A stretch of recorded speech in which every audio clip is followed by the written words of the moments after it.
వచ్చిండు అనుకుంటే పీన్గలను తినేటోడు వచ్చిండు.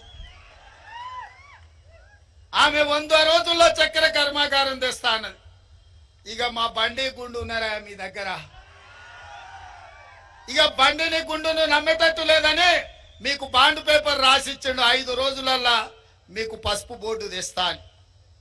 మరి రాజ్నాథ్ సింగ్ గారు, రామ్ మాధవ్ గారు, భారతీయ జనతా పార్టీ నాయకులందరూ చెప్పిండ్రు పసుపు బోర్డు ఇస్తామని. మరి నరేంద్ర మోడీ గారు చివరికి మొన్న పసుపు బోర్డు ఇస్తామని జీవో ఇస్తే అక్కడ నిజామాబాద్ అనేది మర్చిపోయిండు. అందులో మీరు ఒక్కసారి ఆ జీవో చూడండి, అందులో ఏంది లేదు.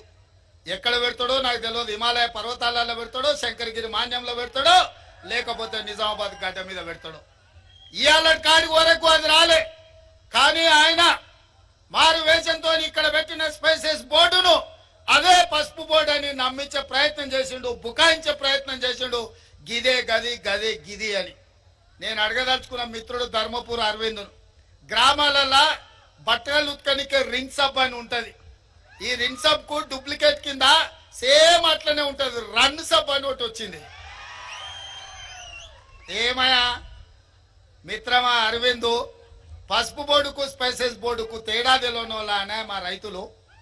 ఆకాశం ఇంకా ఇట్లా చూడకుంటేనే మబ్బులు ఎప్పుడైతే మేఘాలు ఎప్పుడు కమ్ముకుంటాయో, వాన ఎప్పుడు కురుస్తుందో, పసుపు ఎప్పుడు వేయాలో, కందులు ఎప్పుడు పండించాలో, మిర్చి ఒడ్లు ఎక్కడ వేయాలో, ఏ భూములు వేయాలో తెలిసిన వాళ్ళు మా నిజామాబాద్ జిల్లా రైతులు.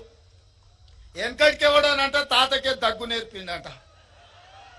ధర్మపురి గారు ఇవాళ మా నిజామాబాద్ రైతులకు బోర్డుల గురించి చెప్తున్నాడు.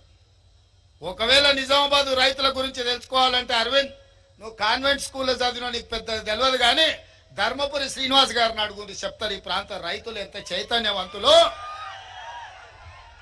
ఇవాళ నేను గర్వంగా చెప్తా, హర్యానా పంజాబ్ రైతులు ఈ దేశంలో ఏ సమస్య వచ్చినా నిలబడి ప్రధానమంత్రి అయినా కేంద్ర ప్రభుత్వాన్నైనా నిలదీసి మెడలు బట్టి వంగబెట్టి సమస్యల్ని పరిష్కరించుకునే శక్తి హర్యానా పంజాబ్ రైతాంగానికి ఉంది.